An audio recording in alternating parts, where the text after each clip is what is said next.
Good morning, degenerates, and welcome to another episode of Boring Crypto IO, the place where I read you the boring crypto news every morning, Monday through Friday, just so you don't have to. My name is not important. News time. Singapore Red Cross starts accepting crypto donations. This is fun. Sounds positive. I like positive stuff, so we're going to read that article. Coinbase CEO says leaving US not even in the realm of possibility right now. Yeah, they're pushing back hard against the SEC, especially since Ripple won its case.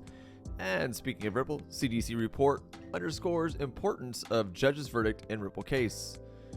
To the market. Guys, current market cap sitting right now at, let me refresh, 1.16 trillion. Current Bitcoin dominance 48.7%, ETH dominance flat 19%, and 18 Gwei will get you that ETH transaction. Currently right now, Fear and Greed Index has slightly ticked down to completely even at 50. Dude, you guys, okay. Before I get into it, let's just talk about how absolutely snore, lull you to sleep, boring, no pun intended, the market has been the last few days. Oh my God. This weekend, I mean, Bitcoin is a stable coin right now. I mean, look at this sideways action right here, just on the coin market cap side charts. And these are super generic charts. But frick me running. This is no volatility. Just and it's okay, so are people just waiting for something to happen before they make a move? Are people who were selling running out of steam, so there's no more sellers? Does that mean we're going to tick up soon? Or are we being suppressed for some reason? I don't know. But I'm going to say right now, the market is sideways as shit. Yeah, not a lot going on the daily percentages. SHIB ticking down a little bit after it's a little bit of a run last week, 4.99% on the day. Bitcoin Cash up 5.92% on the day.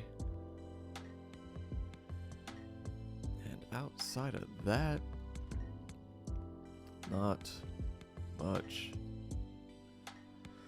going on. It is it hurts. It's so boring right now. And I'm not sure if that's a good or a bad thing. I don't know what that means.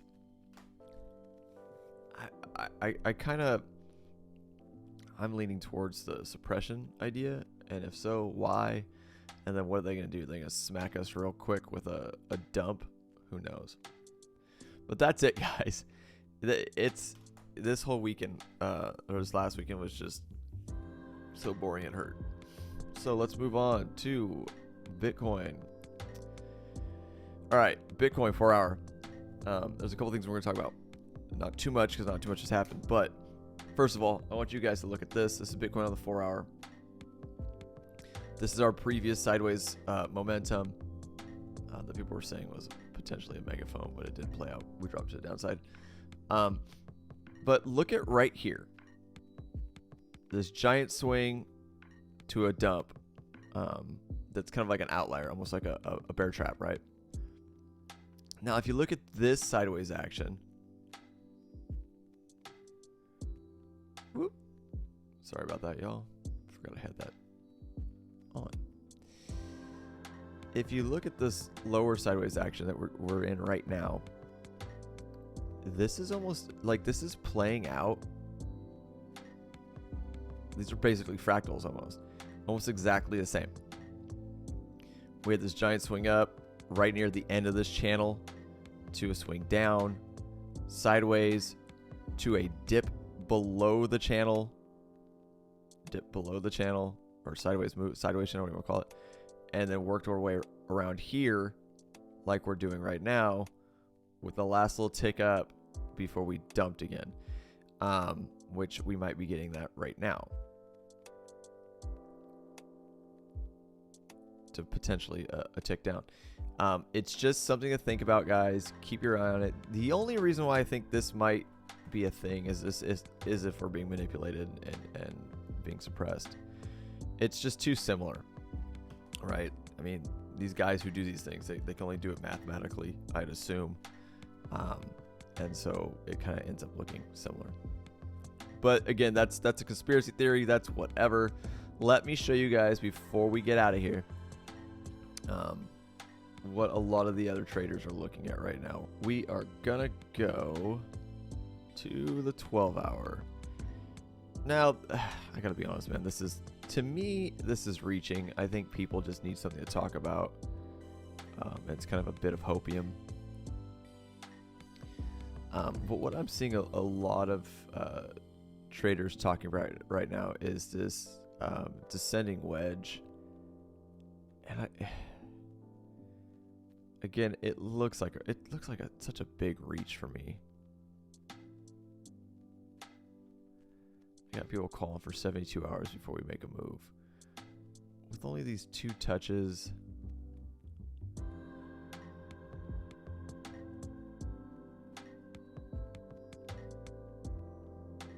Hold on, I'm trying to pull up exactly where these guys are pulling these from, because I'm not seeing it as much as a lot of these other traders are. There we go. Poof. Yeah, they're pulling from...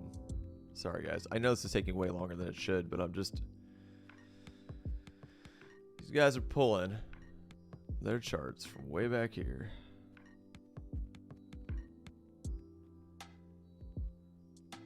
To something like this. And in my opinion, this is a bit of a reach. I mean, yeah, it might be a descending wedge, but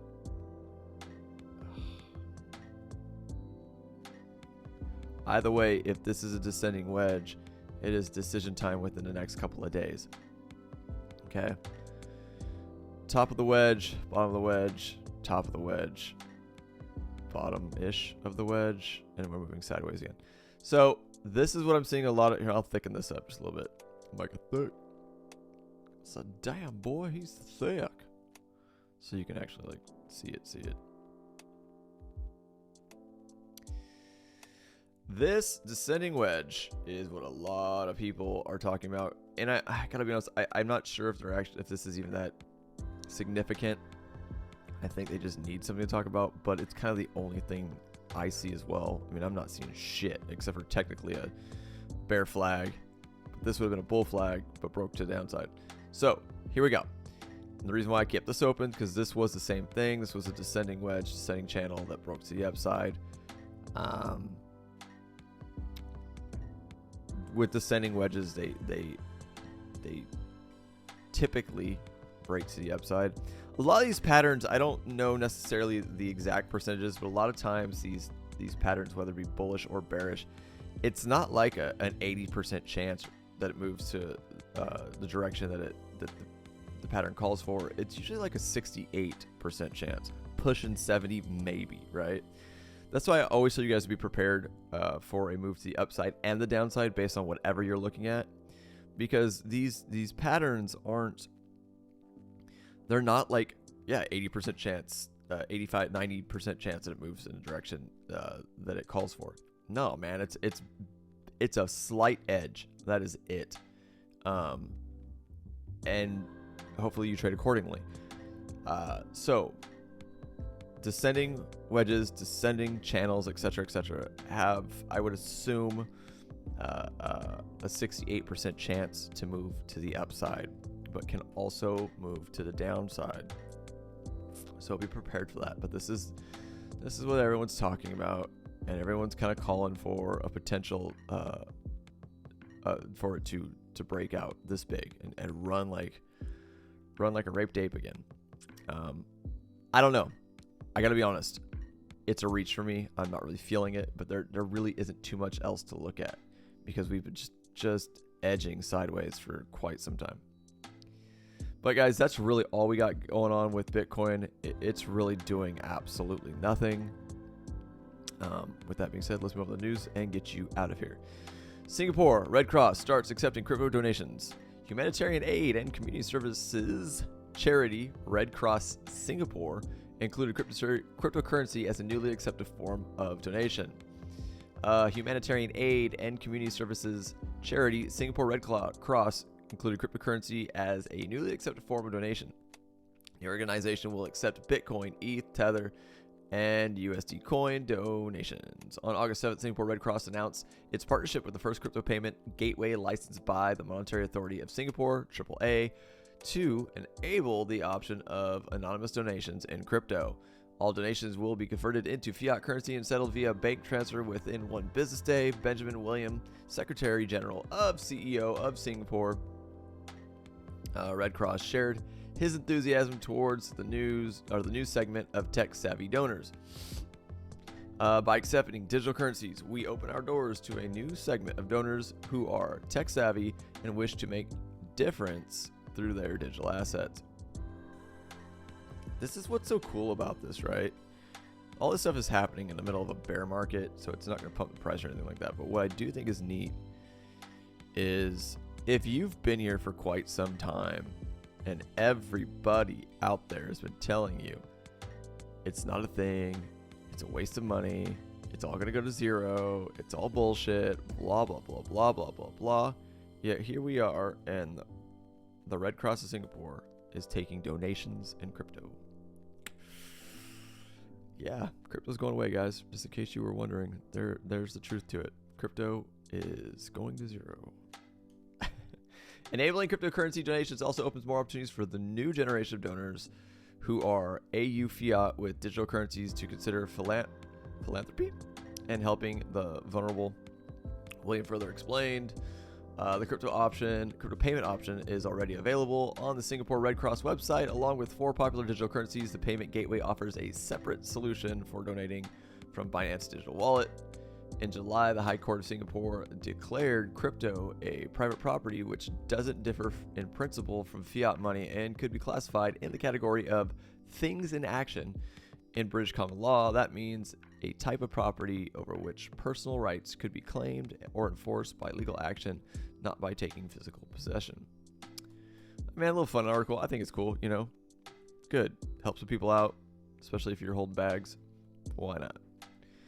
Moving on, Coinbase CEO says leaving U.S. is not even in the realm of possibility right now. Brian Armstrong has previously suggested Coinbase might abandon the U.S. for a more crypto-friendly country, but also said the exchange was 100% committed to the local market. Brian Armstrong, the CEO of Coinbase, has reportedly given a mixed response about whether the cryptocurrency exchange plans to leave the United States amid regulatory uncertainty. According to the August 4th report from the Financial Times, Armstrong said Coinbase was staying in the United States despite many other crypto firms considering leaving the country over the potential threat of legal action from the federal regulators. Coinbase currently faces a lawsuit from the U.S. Securities and Exchange Commission, we all know, as well as a scrutiny from 10 state regulators, many of whom issued cease and desist orders on the exchange's staking services. Jesus Christ. It's all a political game. The Coinbase CEO reportedly said leaving the U.S. was not even in the realm of possibility right now, and there was no break glass plan, likely referring to what the exchange would do in an emergency. However, at a fintech event in London in April, Armstrong reportedly said the exchange might consider relocating its headquarters from the U.S. to a more crypto-friendly country due to the lack of regulatory clarity. He later told shareholders Coinbase was 100% committed to U.S. market in the long term. Yeah, because this is before the XRP decision was made. That's my assumption of why he's kind of pivoted. The SEC filed a lawsuit against Coinbase on June 6th, roughly 3 months after the exchange received a Wells notice from the federal regulator for allegedly offering unregistered securities. Coinbase's legal team filed a motion to dismiss the lawsuit on August 4th, claiming the commission had violated due process, abused its discretion, and abandoned its own earlier interpretations of the securities laws. The outcome of the SEC case against Coinbase could have far-reaching implications for crypto firms operating in the United States. In July, a federal judge ruled in the commission's lawsuit against, we know this, was largely not a security by the SEC standards. Lawmakers and lawyers, including Coinbase Chief Legal Officer Paul Grewal, have already cited the ruling in defense of crypto companies. Yeah, makes sense. last but not least, CDC report underscores importance of judge's verdict in Ripple case. I don't know why I read that so oddly. The CDC expressed satisfaction with the ruling, which aligned with their amicus brief supporting Ripple. On August 1st, the Chamber of Digital Commerce, a United States blockchain and digital asset advocacy organization, published a comprehensive report on the U.S. Securities and Exchange Commission's lawsuit against Ripple. The SEC versus Ripple ruling impact and analysis report scrutinizes the case's verdict, highlighting its profound implications for crypto industry's future. According to the report, Judge Annalise Torres' ruling set a vital precedent by distinguishing between an investment contract and the underlying asset. The report examines Torres' categorization of Ripple's XRP token distributions into three classes: institutional sales, programmatic sales, and other distributions. She applied the Howey test, which we just need to throw that shit out the fucking window at this point in time, I'm sorry to say, to determine if these distributions constituted an offer and sale of investment contracts. The CDC expressed satisfaction with the ruling, which aligned with their amicus brief supporting Ripple. Perianne Boring? Oh my god, this poor person has last name named Boring. The CDC's founder and CEO underscored the ruling's importance in establishing precedents for future legal encounters in the crypto industry. Boring stressed the importance of a balanced playing field in the digital asset sector and the group's commitment to advocating policies supporting U.S. leaderships in the digital economy.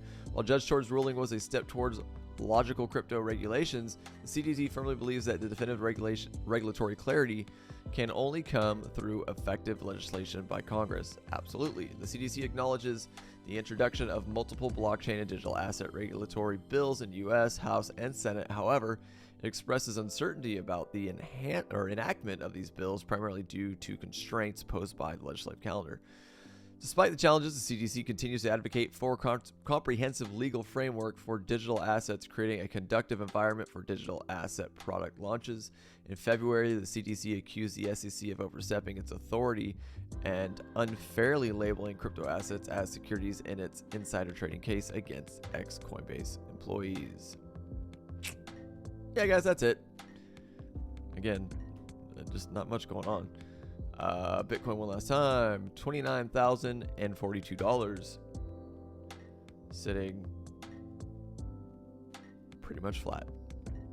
God, look at these candles too on 12 hour. Doji. Just nothing going on, guys. I'll go back to the 4.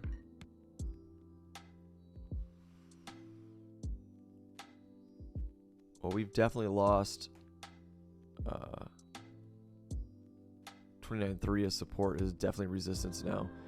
And now the bottom of this original sideways action right here is now working as resistance.